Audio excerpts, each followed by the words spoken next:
3, 2, 1.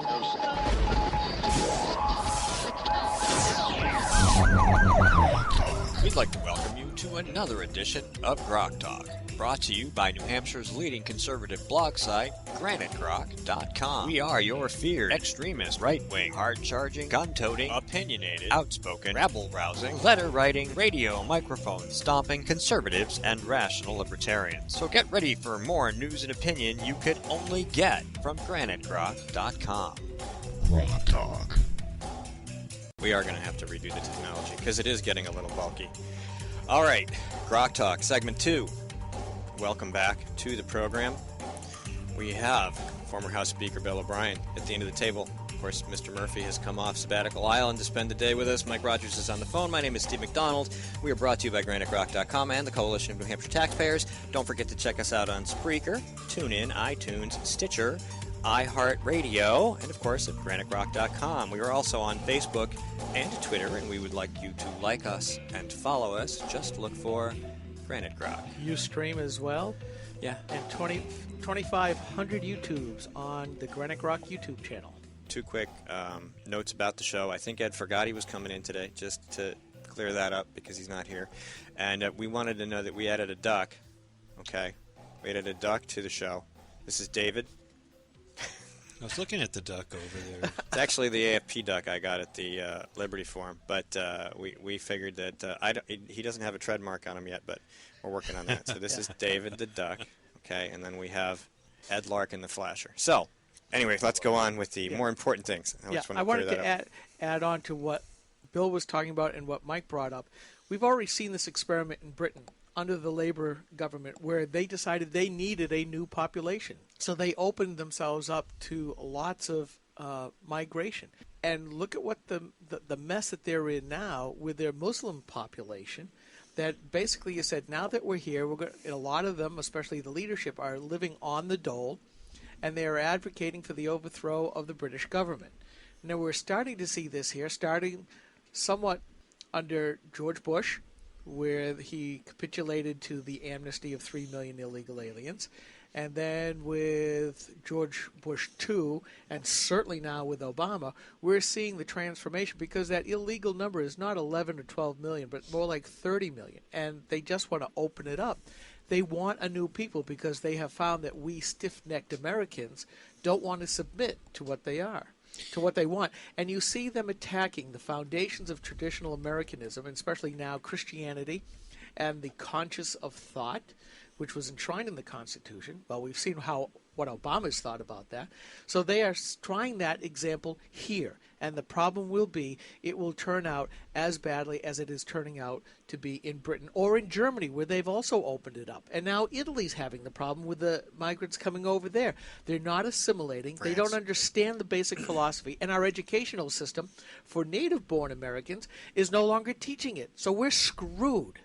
Thank you. And so there's so much that's packed into that statement, and so many different examples of it. Interestingly enough, I was listening to this interview with Ann Coulter, and she just has come out with a book called Adios America.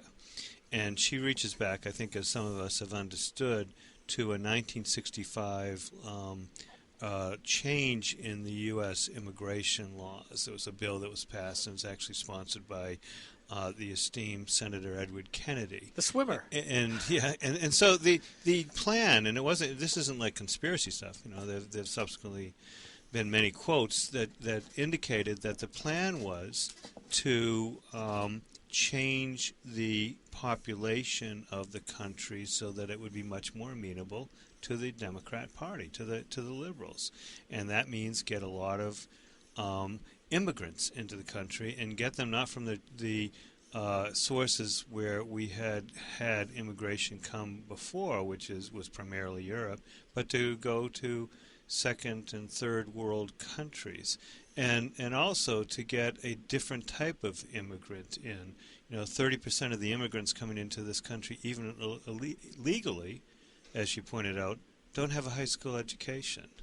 And so if you couple the openness now of our immigration laws with the growth of the welfare state, what you get is people coming to this country to vastly improve their lives as they did in the past, but now by going on welfare. And Bill, that's fabulous, because that's actually what happened to England in the late days of empire, beginning of the Commonwealth. They threw open the doors. They made the welfare state more generous, and so the place filled up with Indians, Pakistanis, and Jamaicans. Now, to be fair, the Indians and Pakistanis mostly came to work. They were doctors and stuff, shopkeepers in some cases. But there were a lot of Jamaicans came over with nothing more than weed and welfare, to put it bluntly and a little too stereotypically. And there was tremendous pushback when it eventually became obvious that they were going to have to restrict those numbers somehow.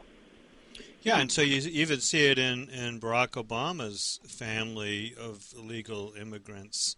You have his aunt living in public housing in Boston for years, subject to 2 deportation orders and just refusing.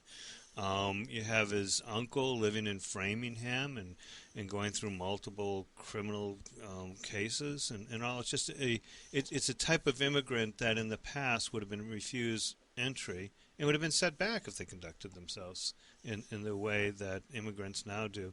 And you're right, it isn't. We hear this $11 million figure, and Ann Coulter made a very good argument that they've been using that figure for 10 years. It was based upon Census Bureau surveys. The Census Bureau would go and ask someone, "Are you an illegal immigrant?" Yeah. And, "Oh yeah, U.S. government agent. I'm an illegal immigrant."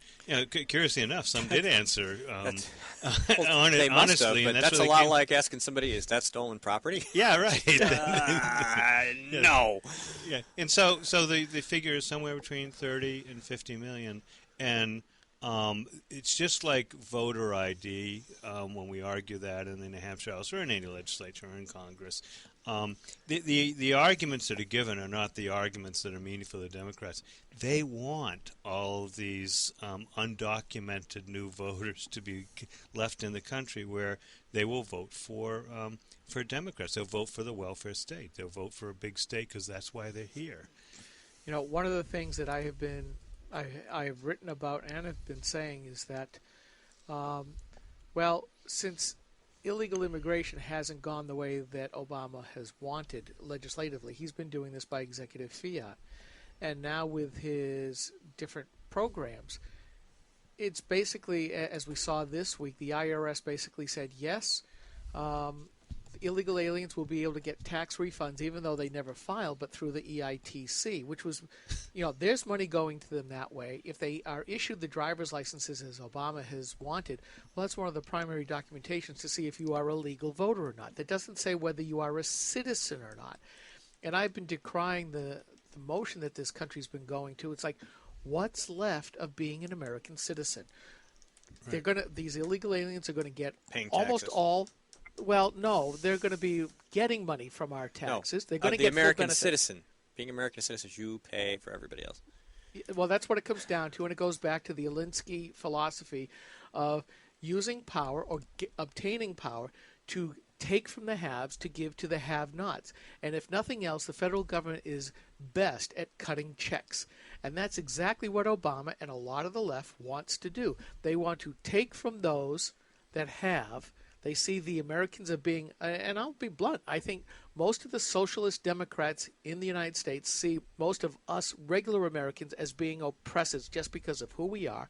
And why shouldn't we be giving? We should be. This is legislating behavior. Because we won't give it, we're going to be forced to send it to these people.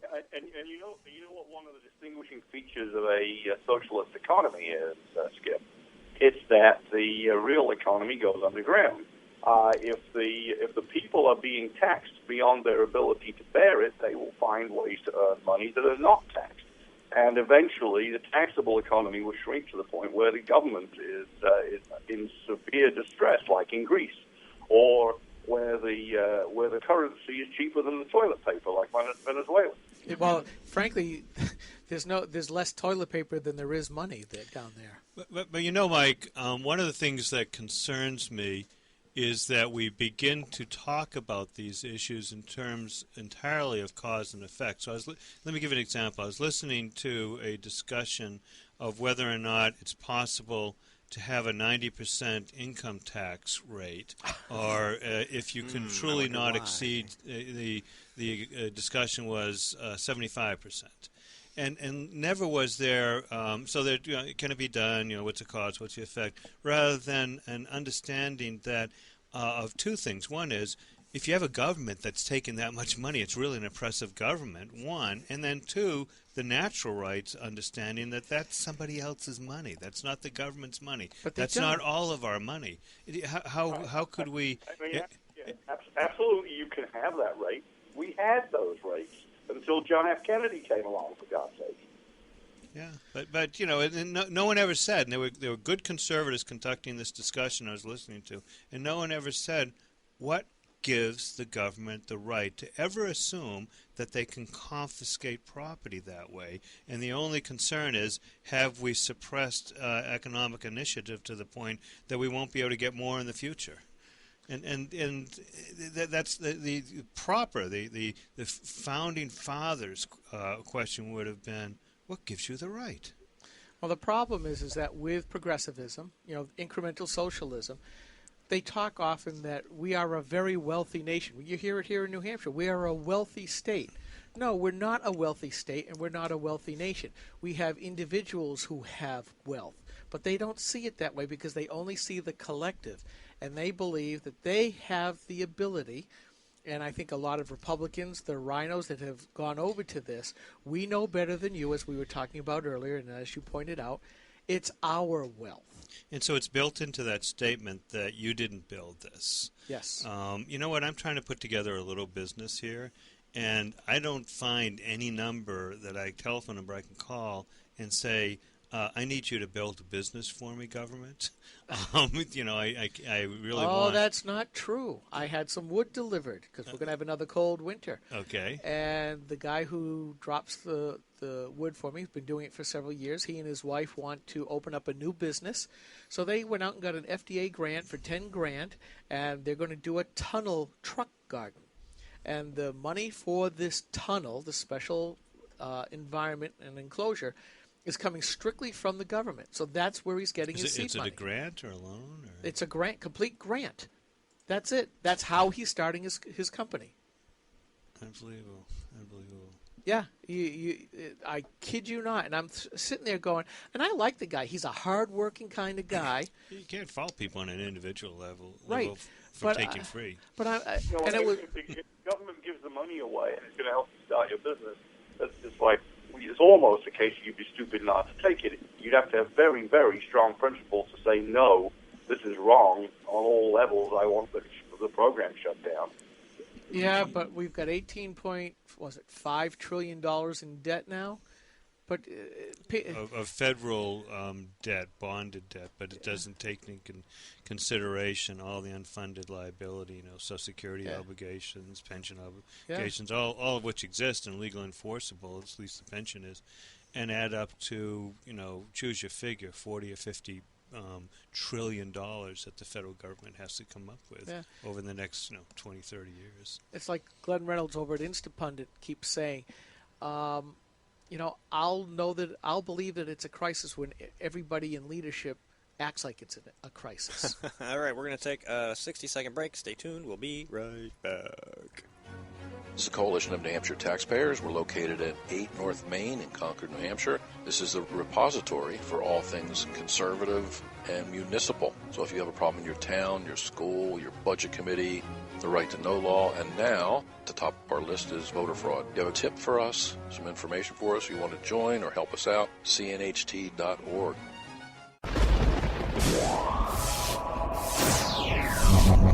Rock